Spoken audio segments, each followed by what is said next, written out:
In today's video, I am going to teach you how to delete sheet in Excel. Deleting a worksheet in Excel is a quick task, but it is important to do it carefully because removing a sheet can also remove any data stored inside it. So before you confirm the deletion, make sure it is the correct worksheet and that you no longer need the information on it. To begin, look toward the bottom left area of your Excel window.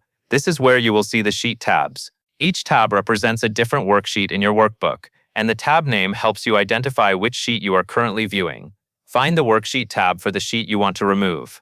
Once you have located the correct tab, move your cursor over the sheet name and right-click on it. This will open a small pop-up menu with several options related to that worksheet.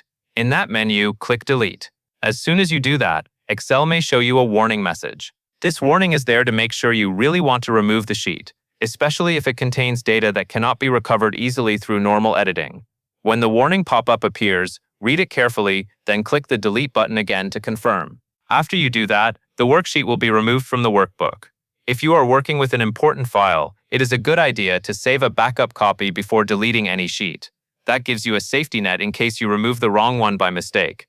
It also helps to double-check the sheet name before right-clicking, especially if your workbook contains many tabs with similar names. Another helpful tip is to remember that once the sheet is deleted, the tab will disappear from the bottom of the screen right away. That is a quick visual confirmation that the sheet has been removed successfully. So to recap in a simple way, go to the Sheet tab bar at the bottom left of Excel.